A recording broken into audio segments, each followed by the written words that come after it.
Effective next Friday, he said, raising a glass of overpriced scotch in the main conference room like it was just another quarterly win. It's time to pass the torch. And just like that, 12 years of steady leadership vanished in a cloud of single malt and corporate politeness. I stood there, plastic champagne flute in hand, nodding like the rest of them, but my stomach was busy crawling down to the solace of my loafers. Not because the VP, my direct boss, my quiet mentor, the only reason half the company hadn't collapsed under its own vanity was leaving. That part one could have accepted, maybe even respected. But the timing, the smugness in his eyes, the suspicious lack of eye contact from legal. Nah, something was off. He didn't mention the transition plan during his farewell speech, just mumbled something about interim leadership and family stepping in to support the bridge. That was the first breadcrumb. Second came 30 minutes later when my colleague Darren, Mr. Allergic to Workplace Drama, leaned over with his paper plate full of Costco cheese cubes and whispered, "You heard who the interim is, right?" I shook my head, scanning the room. My brain was already cataloging potential candidates. Maybe Harris from Ops, maybe Melissa from Compliance. People who knew how the machinery ran, people who wouldn't let the engine seize. His niece, Darren muttered, chewing slowly. Elena from Portland? You know, that one who used to run the candle subscription startup. I blinked. The one that burned down its own warehouse? Yup, I choked on my lemon seltzer. Elena was a ghost story we used to laugh about in HR training. The legend went that she once fired her entire customer service team because negative energy was lowering her aura vibration. I thought she was some exaggerated cousin. A party anecdote. Here she was, a real person with a real badge, standing by the cheese platter in 4-inch heels and an outfit that looked more nightclub than boardroom. Her hair was immaculately chaotic, like she told the stylist. Give me networking event meets Instagram meltdown. She walked over to the VP, her uncle, and gave him a hug like a daddy's girl at a trust fund disbursement. Can't wait to glow up this whole division, she chirped. I swear I saw our CFO's eye twitch. Nobody said anything. Nobody corrected her. Nobody asked if she'd been properly onboarded, if she had clearances, if she knew what the Johnson contract even was. The room kind of buzzed like an overcharged fluorescent light. Most folks smiled politely and drifted away to refill their punch or pretend to read Slack on their phones, but I stayed. I watched. I waited. After all, I'd spent the last decade managing the firm's largest account, Johnson Industrial Technologies. A multi-year, multi-million-dollar relationship I personally had kept afloat through 3 mergers, 2 audits, and 1 spectacular drunken meltdown from their former CTO at a Vegas summit. That contract was mine, not in a possessive way, in a surgical, bone-deep, legally bulletproof way. I knew every clause, every addendum, every compliance quirk and loophole was the reason they kept renewing. The reason they hadn't jumped ship after the last exec shuffle. And now I was staring down the barrel of some nepotistic wrecking ball with an Instagram following and a girl boss tote bag.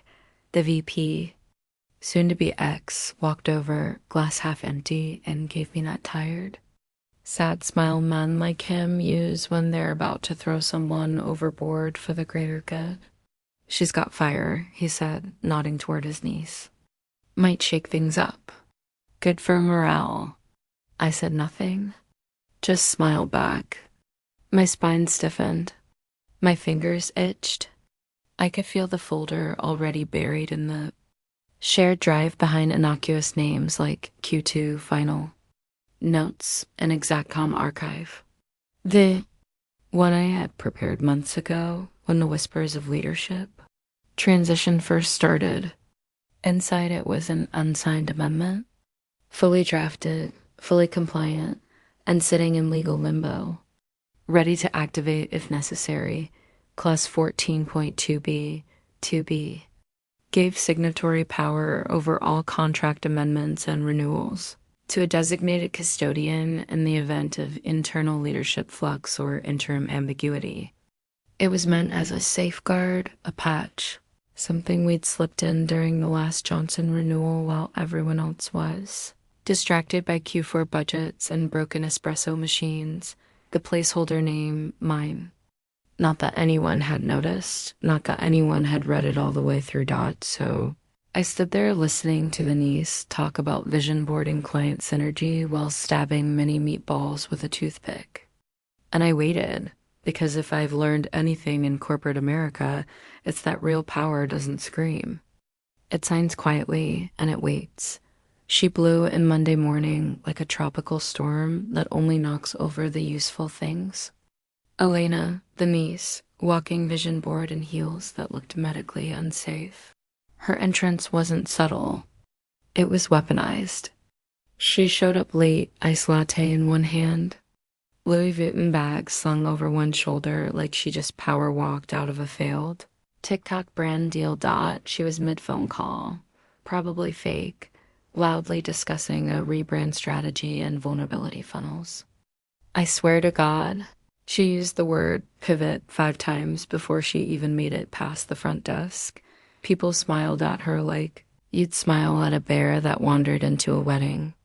HR tried to make it look normal, wheeling in a sad little welcome cake with her name in pink, frosting and a card signed by no one willingly, but you could feel it, the drop in air pressure, the sudden awareness that a storm had replaced structure.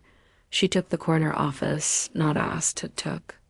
It had been the VP's. The one with the wall of signed client deals, the custom furniture, the heavy sliding door office where actual decisions had been made, where strategies were carved into long nights and whiteboards didn't just exist to show off buzzwords. She walked in, looked around, and declared, "Vibes are off. We'll feng shui this later." Everyone kind of laughed. Nervous corporate laughs, the kind where the lips move but the eyes beg for a fire drill. I watched from my desk, same one I'd had for almost a decade. Tucked between legal and procurement, just far enough from any windows to forget what natural light feels like. I didn't need the corner office. I didn't need the spotlight. What I needed was a buffer from chaos. And that buffer had just been replaced by a woman whose LinkedIn profile still bragged about being a proud disruptor. By noon, she'd sent out her first all-staff email. Subject line, new era, new energy. It included a playlist link to raise vibrations, a calendar invite for something called Crush It Coffee Hour, and a mandatory forum asking everyone to list their 3 limiting beliefs. Words like reboot, disrupt, brand touch points. She was pitching a startup to a bunch of interns instead of holding the reins of a contract she couldn't spell without help. No one followed me. Not HR, not the CEO, not even legal. That silence, God, that beautiful weaponized silence was the only goodbye I got. And it was perfect. I went to my desk. Took exactly 3 things. My pen, my notebook, and a mug that said, "I survived another meeting that could have been an email." Everything else stayed. My files were digital. My access was clean. And my calendar had been wiped the moment she said, "You're out." No need for theatrics. I wasn't gone. I was just repositioned. Back home, I made tea. Earl Grey, no sugar, extra quiet. I opened my laptop, typed in my credentials, and navigated the contract archive with the kind of ease that comes from building the damn thing yourself. Folder, clients gives. Johnson Industrial Technologies gives amendments. Subfolder, pending internal drafts. File, custodian _ transfer _ addendum _ final _ v2.docx.I. Smiled because V2 was the real one, the one I'd written late one night after legal tried to sneak a change of authority clause into a budget review. The VP had been traveling. Our CFO had just quit. Everything felt wobbly, That's when I realized if this ship ever started taking on water, I didn't want to be the passenger hoping someone remembered where the life rafts were. I wanted to own the damn raft dot, so I buried the clause deep in the amendment, nestled between compliance updates and phrasing about shared risk tolerance matrices. It was clean, legal, and signed off on by both parties. Just not fully finalized. All it needed was one more internal click, one more upload. Tonight felt like the moment. I opened the file, scrolled down to clause 12.6c. There it was, in the event of organizational transition, temporary leadership vacancy, or ambiguity in chain of command. All signatory rights, amendment authority, and enforcement control shall vest in the designated custodian of record. Name, my name, email, title, TIMESTAMP. I hit finalize. The system ran a script, PDF generated, internal ID stamped. Johnson contract now had a living amendment, valid and logged. By tomorrow morning, the firm's internal system would sync it with the rest of the agreement packet. Legal would be alerted automatically. No alarms, no flags, just protocol. And here's the thing, I didn't break anything. I didn't sneak in back doors or forge approvals. This wasn't revenge. It was preparation. I didn't need anyone to know yet. I didn't need to storm back in with a fistful of printouts and scream, I'm still in charge. That's what amateurs do. That's what people like Elena expect you to do. Panic, beg, throw tantrums. But I wasn't panicking. I was staging. And not the kind you do with throw pillows and ring lights. I was staging a return, silent, strategic, airless. The power was already mine. She just didn't know it yet. The email arrived at 8:12 a.m. sharp. Subject line, quick clarification, Johnson oversight. From Nina Patel, Johnson's deputy GC, not the kind of person who sends quick anything. Nuji was precise, methodical, allergic to chaos. A woman who once filed a complaint because one of our PDFs used the wrong font for clause headers. For her to break protocol and message me directly, not through her assistant, not through her project liaison, meant the wheels were wobbling faster than anyone at her firm wanted to admit. I clicked it open and read, Morning. I noticed a few inconsistencies in yesterday's recap call with your team. Wanted to check, are you no longer overseeing the Johnson account? Would appreciate clarity before we move forward on the Q3 addendum. Thanks, Nina. That was her version of panic. Tidy. Restrained, but laced with enough subtext to strangle a man. I let the cursor hover for a few seconds. Took a sip of tea, then cracked my knuckles and hit reply.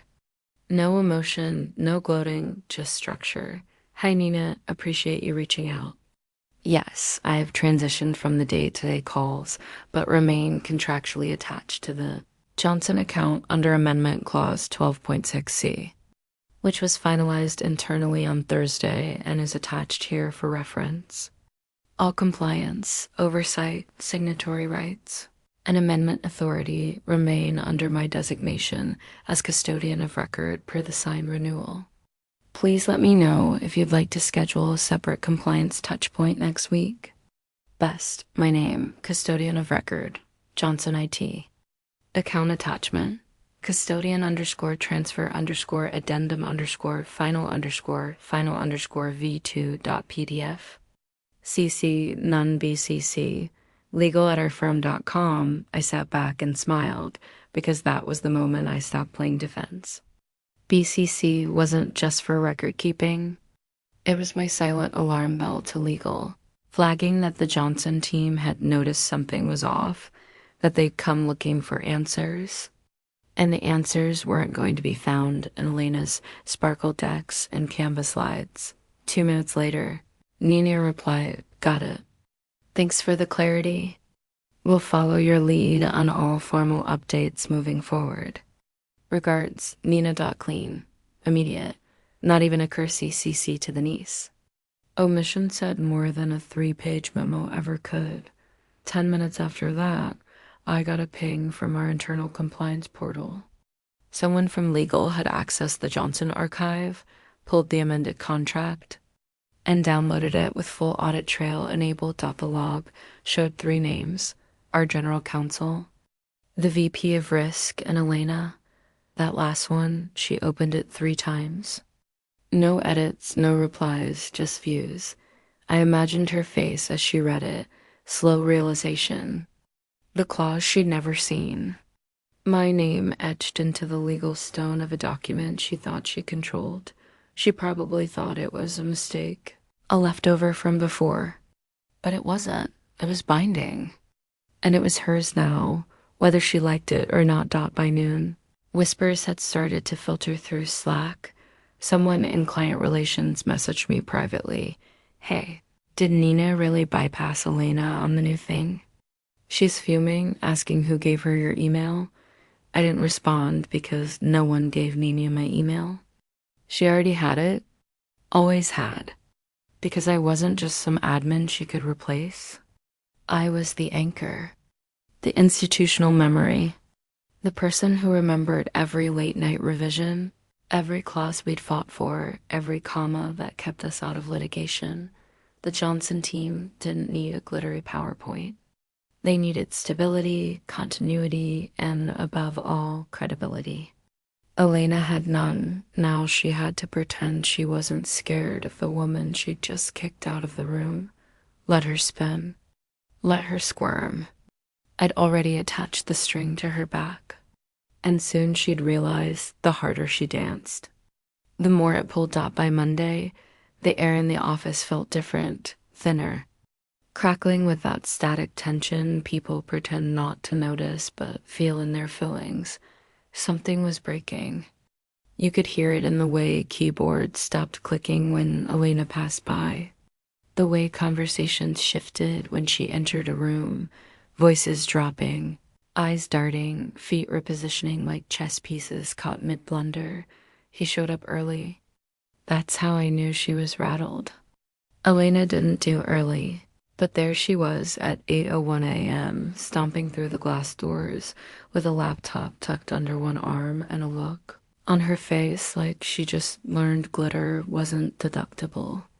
At first, she tried to act composed, named the transition for her lack of access to the Johnson billing structure, said it must be lagging behind and that she wasn't worried. But by noon, she'd sent 4 all-staff emails flagged as high priority, requested 2 emergency syncs with finance, and physically walked down to legal floor. Something no one had done since 2017 without a subpoena. The whispers started after that. She asked procurement what a token was. Someone from contracts whispered near the coffee station. She tried to forward a compliance form that didn't have clearance, someone else said, barely hiding their grin. She asked if we really needed all 6 quarterly deliverables or if we could pivot to vibes. I overheard someone snort in the break room. By 3:30 p.m., she posted in the company-wide Slack asking for urgent access to billing logs for Johnson, misspelling Johnson as Johnson. 10 minutes later, he deleted the message, probably after realizing the finance permissions were tied directly to the custodian of record, which of course wasn't her. That's when she started unraveling in earnest. She stormed into ops with a post-it full of acronyms she didn't understand, demanding someone back the archive or override the controls. She marched up to legal assistant, barked something about my account, my authority, was met with the kind of neutral face only law school debt can produce. She was spiraling fast and she knew it. I didn't move. I didn't gloat. I just sat in my corner cube, headphones in, screen filled with what looked like busy work. But every few minutes, someone from another department pinged me privately. Little winks, little updates. She just yelled at Terry from accounting. Terry, who's 2 years from retirement and has a salt lamp named Barbara, tried to schedule a call with Johnson's GC. He declined. She asked if someone could dumb down the contract language so she could read it faster. But the best moment came around 4:45. She burst into the CEO's office, full tantrum mode. Everyone heard it because the door didn't shut all the way. "I need the updated S," she barked. "They're expecting it for the Q3 kickoff." There was a pause, a long one, then his voice. Owen clicked. "Then where is it?" I don't know." She stammered. "It's somewhere in the drive, I think." "Then who uploaded the last version?" "I don't know. Someone from whoever handled it before." Another pause. Then the killer question. "Can you even generate the next one?" Silence. You could practically hear the corners of his patience folding in like burnt paper. I knew exactly what he was looking for. The statement of work template we use for high-tier accounts. It wasn't public, wasn't stored with the regular templates. It was version locked, encrypted, and buried in a nested archive labeled by a 3-digit code one manage. $40 million in municipal infrastructure contracts. You don't let Canva cowgirls decide deliverables. She didn't have it. She'd never have it. Because to find it, you'd have to know what a retention flag is. Have to know why the Johnson team insists on separate audit logs for environmental compliance. You'd have to know the difference between implementation report and execution summary, and why they're not interchangeable. And she didn't. She had her sparkle, her tote bags, her filters, and forward-facing energy, but she didn't have access. And now the CEO knew it. Everyone did. They just weren't saying it out loud yet, but they would soon. Invite came Wednesday afternoon. Subject: Johnson Q3 Strategic Review Revised Attendee List. No greeting, no context, just a calendar block and a note in parenthesis. Elena to observe for leadership continuity. Observe. That word carried weight. It meant someone in legal, likely under pressure from the CEO, had started to panic about optics. Elena had no idea what she was walking into. They were now trying to backpedal without showing the world their feet were on fire. Making her an observer was a hedge, a fallback. If she spoke off turn, they could say she wasn't officially representing us. If she stayed silent, they could claim she was absorbing leadership nuance. She thought it was a promotion. I knew it was a containment strategy. Friday arrived like a drum roll. The meeting was in the boardroom upstairs. Long glass table, 2 cars of mediocre coffee, a projector that hadn't worked on the first try since 2015. The Johnson team was flying in. Not just the usual ops folks, but the top-tier legal counsel, VP of Infrastructure, and their GC, Nina Patel. Nina didn't fly for fluff. Not flew to enforce terms. I arrived 10 minutes early as always. Quiet, unremarkable, black blazer, notes in hand, hair up. I nodded to the assistant setting up water bottles and took my usual seat, not at the head, not at the side. Second chair and facing the screen. Prime position, easy to watch everyone without being the one watched. Then came Elena. You could hear her heels before the door opened. Click, click, click. She walked in like she was entering a Vogue shoot, not a legal review. Hair curled, lipstick bold, dress that screamed cocktail hour with consultants. Carried a gold laptop under one arm like a prop. No charger, no notepad. She made a show of scanning the room, smiling at the Johnson reps like she was unveiling a new fragrance line. Her tone was too sweet, too loud. So excited to finally put faces to names. She chirped, taking the seat next to Nina. Bold move, Nah didn't flinch.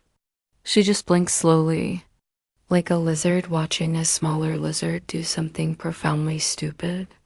CEO arrived late. Of course, he made small talk, pretended not to notice the tension in the air, introduced Elena casually. This is Elena, our interim director of client strategy. She's here to observe and absorb our operational cadence. Nah nodded once. Not a smile, not a handshake, just of course. The presentation began. It wasn't mine to lead, not officially. But I had prepared the Q2 summary deck weeks ago, and I knew it front to back. Every graph, every clause, every note on the infrastructure rollout timeline. I kept my eyes forward and let the room settle into rhythm until Elena cleared her throat. I actually wanted to add something to the roadmap, she said, uninvited. We're thinking of integrating some interactive visual updates to your reporting dashboards. Think monthly digest videos, maybe even SMS notifications from milestone alerts. Keep things fresh. Johnson team didn't react. They didn't nod. They didn't speak. They just waited. Nina tapped her pen on the table once, then said, "And which clause in the contract empowers those deliverable modifications?" Elena blinked. "Sorry, the contract," Nina repeated. "You're proposing updates to the reporting mechanism. I'd like to know which clause permits unilateral modification from your side." Silence. The CEO jumped in trying to smooth it.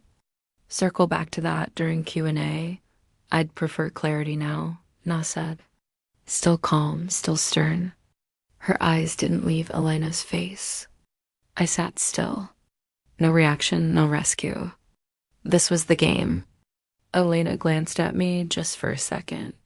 That flicker of panic beneath the lashes, but I didn't look back. I kept my face unreadable. My hands folded. Let her flounder.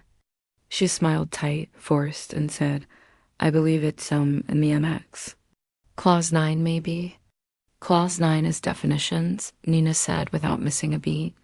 "And the annex is compliance thresholds. Would you like me to cite the actual amendment terms?"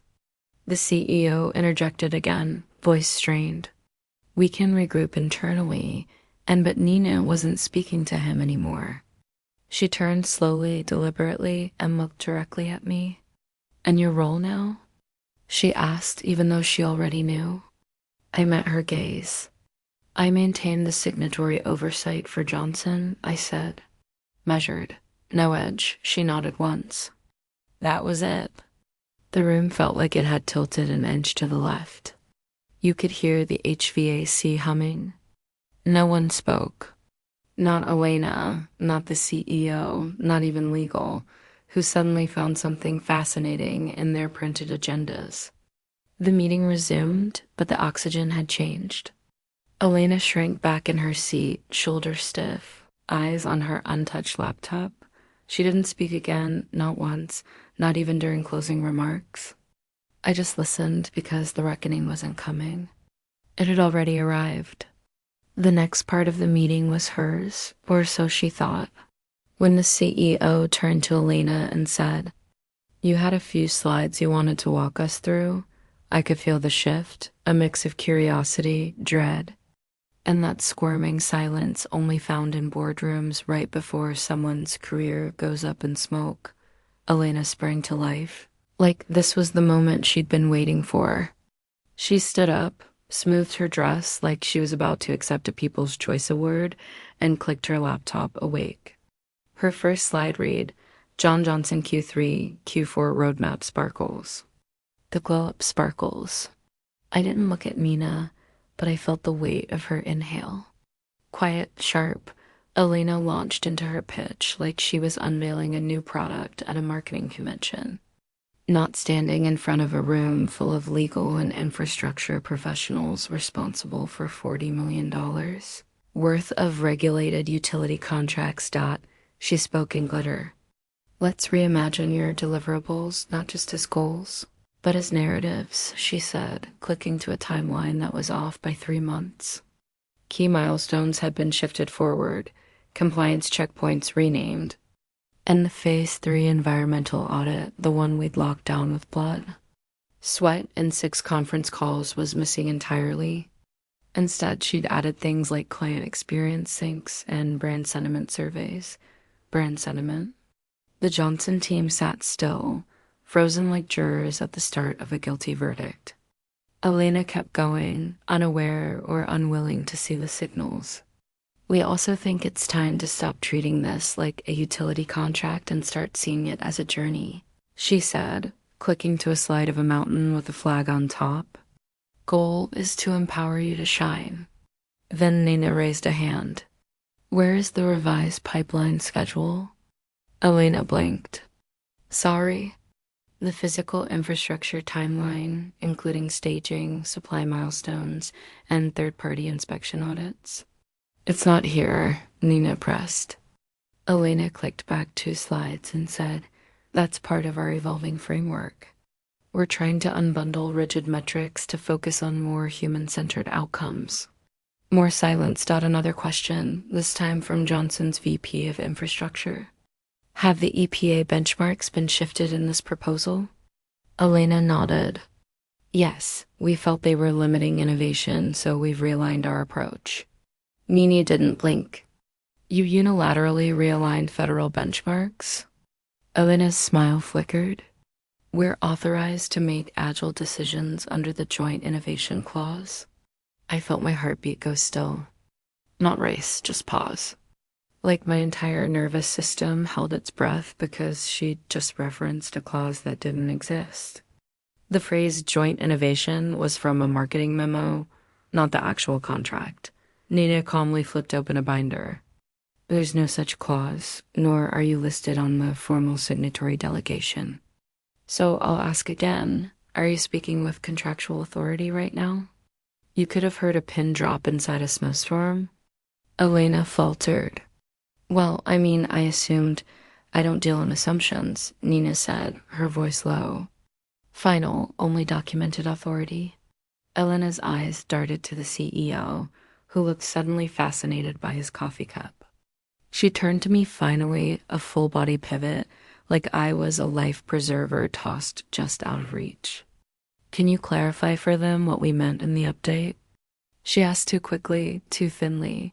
I met her gaze with absolute stillness. There was no update submitted, I said. Last approved deliverables are those I filed in the Q2 amendment packet. Then I turned to Nina. If the Johnson team would like an updated schedule, I'd be happy to generate one using the approved compliance matrix and existing EPA audit language. No apology, no explanation, just facts. Nina closed her binder. That would be preferable. The CEO said nothing. He didn't move, just stared ahead like he could telepathically rewind the last 20 minutes and delete his mistakes 1 slide at a time. And Elena, she sat like a balloon someone had quietly let the air out of. Shoulders slumped, smile gone, fingers clenched around a pen that no longer had a script to follow. She didn't say another word for the rest of the meeting. And I kept my face blank, but inside every cell in my body was tuned to one perfect rising note. Here it comes. Nina waited until the final slide, some pastel nonsense with floating icons and the words, "Let's spark the future together," before she made her move. She didn't raise her voice. She didn't need to. It was the kind of interruption that slices through a room like a scalpel. Before we close, she said, setting down her pen with the care of a woman preparing to detonate a truth bomb, I just want to clarify one operational point. All heads turned. Even the projector seemed to dim slightly. She looked directly at the CEO. Just to confirm, she's the authorized signatory now. The pause that followed could have been bottled and sold as a weapon-grade discomfort fog. The CEO blinked once, twice, then turned his head slowly, like it might snap off the hinge, to Elena. She was already halfway into a smile, ready to nod, maybe even offer a handshake. But the smile died before it left her teeth. I believe, she started, but Nina cut in, flipping open her binder again. We received a finalized amendment on Thursday that states otherwise. The CEO straightened in his seat. What? Nina pulled a document from the binder's pocket sleeve, heavyweight paper, ink sharp. She didn't hand it over, just held it like a priest holding scripture. Clause 12.6, she read aloud. In the event of organizational transition, temporary leadership vacancy, or ambiguity in chain of command, all signatory rights, amendment authority. An enforcement control shall vest in the designated custodian of record. She turned the document slightly so the table could see the bolded name mine. The room didn't gasp. It exhaled, like the whole damn building had been holding its breath since that Thursday meeting. The tension didn't break. It landed a full-body thud that rattled the decorative succulents in the center of the conference table. The CEO's face turned a color I've only ever seen on expired shrimp. His lips parted like he might object, but nothing came out. No words, no denials, because what was there to say? It was signed. It was filed. It was valid. He turned to legal, who nodded once without enthusiasm, a motion of pure resignation. They'd seen the amendment already. They'd confirmed it. They just hadn't told him because, well, the machine runs how it was built, and I had built it. Elena's mouth opened like a busted hinge. But I was told, you were told incorrectly, Nina said. Flat final. As of now, she continued, the protagonist's name is the only person authorized to negotiate, amend, or approve any operational shift related to Johnson Industrial Technologies. She looked at me next not with gratitude, not with apology, but with acknowledgement. The kind of look a general gives another general after surviving a war started by idiots. I'd like to schedule a follow-up with you directly, she said, preferably without distractions. Happy to, I replied. And that was it. No fireworks, no screaming, just the loudest silence I've ever sat in. Elena didn't move. She looked like she wanted to cry or throw something, or maybe crawl under the conference table and vanish into the carpet. The CEO rubbed his temple, muttered something about clarity moving forward, then stood up like a man trying to exit his own consequences. I stood too, but not in a hurry. I gathered my notes, slipped the printed contract amendment into a slim folder, picked up my pen, adjusted my blazer. No speeches? No, I told you so. That's not how real wins work. Real wins are quiet. Legal weight does the talking dot as I walked out of that conference room. The glass door reflected their faces one last time. CEO slack-jawed, Elena frozen. Nemia already checking her phone for my availability. Doubt no one followed me. No one could, because I wasn't out anymore.